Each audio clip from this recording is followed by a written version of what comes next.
You see, there's like different ways in which this can manifest. All right, it's like the whole journey here is like a number of different parts. It's like at every single like little stage, there's something which happens which pushes you in one direction or the other, and there's some like directions and paths you can go into which end up like really really pathogenic, really really sick, and then there's others which can take you all in a more positive, wholesome direction, which is good for you. You know what I mean? And sometimes like some of these nodes that happen in the journey of like getting involved with weird stuff, sometimes it's like the first time you pick up a book that's, or maybe it's a Harry Potter book, I don't fucking know, just whatever, it's just a book about fun stuff. It's an interesting thing, and then after a while you get a bit older, and then you come across people talking about like there's a real magic, whatever the fuck it is, you know what I mean? So that's like one stage of the journey. You made a decision, then you made another decision there. At that decision, you probably made yourself aware. Part of your mind is searching out for something, so there's a bit more of your awareness moving in a certain direction all the time. All right, and then something else comes along which seems to corroborate that, and that takes you to another stage of your journey, whether it's positive or whether it's negative. So you got like your instincts driving you in these directions, all right, all your problems driving you in these directions.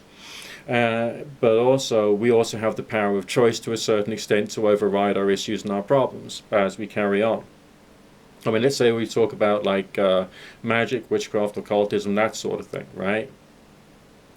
So you start off reading the little books, this, that, the other. Okay, boom, there you're there. Okay, and at that point, you've heard people talk about, ooh, real magic. Okay, so where are you going to go then?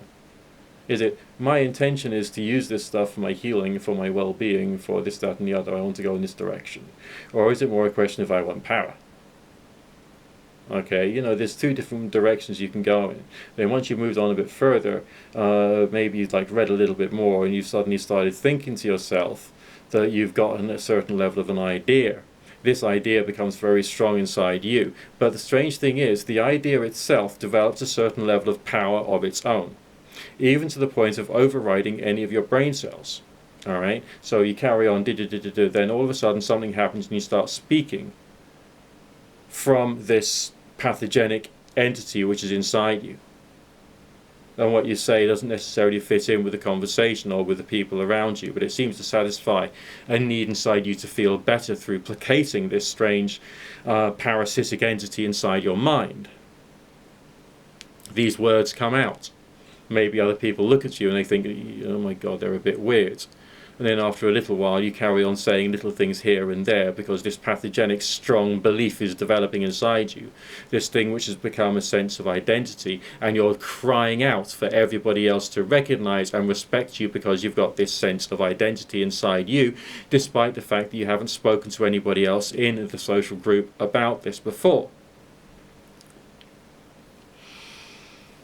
Then a sense of bitterness might develop because that part of you is not really receiving the love and adoration that it requires, and also the pride that you have got in having developed this one particular point of view also gets harmed to a certain extent. So there's a sense of the ego, there's a sense of the identity of the individual being harmed when this one particular concept is not being given the love it feels it deserves. You carry on your own little secret path, because by now you're at a point whereby you think you're onto the truth. So you're searching all by your little self, and you're meeting people who seem to corroborate what you're talking about, and they use certain types of language, they use certain types of words. Something inside you, a trigger, says, finally, if the entire world was like this, then all the problems will be gone. Something inside you starts incorporating those words, some of those ideas, some of the strong opinions these people have got into your being. Those opinions, which are connected to a strong sense of new identity which has been built up by this one particular pathogenic identity which you have developed, becomes a very strong driving force. It becomes like an instinct, it becomes like a compulsion inside you to either speak in certain ways to try and see if there are other people out there who also have the same disease as you, or indeed to try and enforce this condition, this particular spiritual malady upon other people. And if something is out there which you seem to recoil against because it has some kind of resonance with something which this entity really hates, You then act negatively because it's the entity itself which is most important, not you, but this one particular entity, this identity which you are protecting and you are growing inside you, and is starting to take over your mind. Then another time your own private little research moves on to a point whereby you think, I think I understand this. And you start believing in something. Let's say it's the phrase magic works, for instance.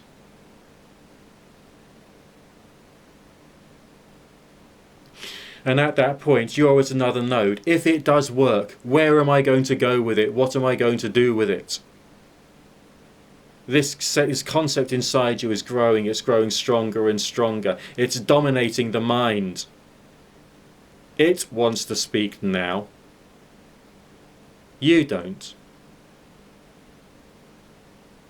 And everything that comes out of your mouth becomes these cliches you've heard from other people. None of those things were stopped. The attitudes you developed towards other people became the attitudes that this pathogenic entity wanted you to have. It took away from you your choice of friends and how you should treat family members. It burrows deep inside you. I was there, okay? I had this problem.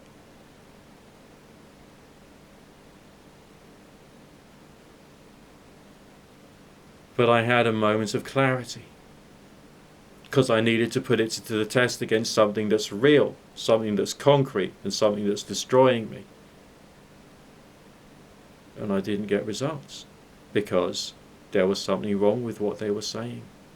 And I realized that I had been taken down this intense rabbit hole to this unbelievable point of misery and insanity and stupidity and being an embarrassment.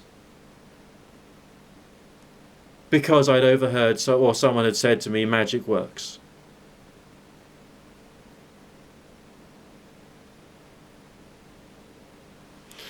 Some people go so bad that they're afraid of the little people in the house. If they lose something about the house, they have to placate the little people, and they have to do a little ritual to placate the little people.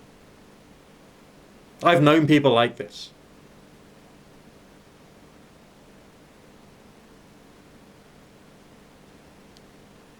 Now, it's perfectly okay, you know, if you want to just like chill out and like light candles because it's a nice thing to do. Even if it's like, you know, after the winter solstice and you want to do something because the sun's going to come back, yeah, by all means light a candle. But are you really lighting the candle to help the sun up?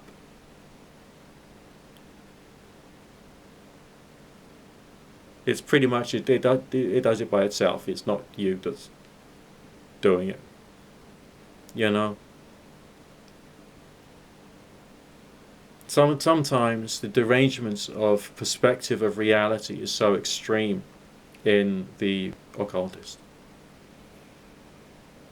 that they end up terrified of all manner of entities which aren't there, or which they can't, or which they themselves would never have the ability to have any sensation of, because of what they are and how they've developed their lives and developed their energy and what they are. They just wouldn't be able to do it.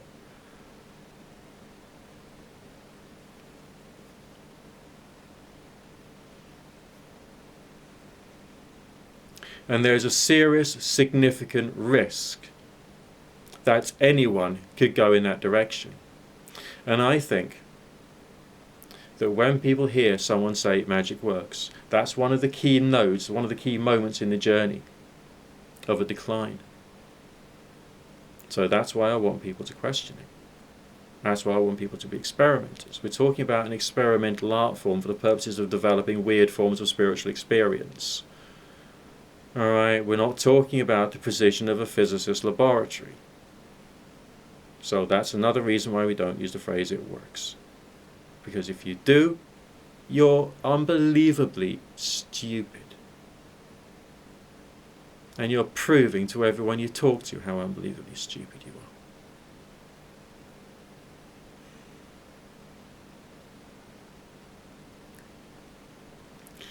are. And I just don't want anyone to think it's okay to say magic works. Not on my watch, not while I'm still here. I want everyone to know, and let my videos stay up here, that it is completely and utterly morally reprehensible to say magic works. And the entire pagan community should actually be standing up with one voice and saying we've got to stop this in our community. For good. You know, there's a possibility that if Christianity did decline and went away, and the evils of the Christian God was gone, so everyone would have like the moral free reign to beat up people less advantaged than them, which is what many people within the pagan movement want anyway. Right? But if that did happen, would you really want Wicca to become the equivalent of Roman Catholicism? You know, the overarching global singular pagan identity. With people who think like that and think it's perfectly okay to treat people like that and drive people down that one particular rabbit hole, that one particular path without any form of support whatsoever.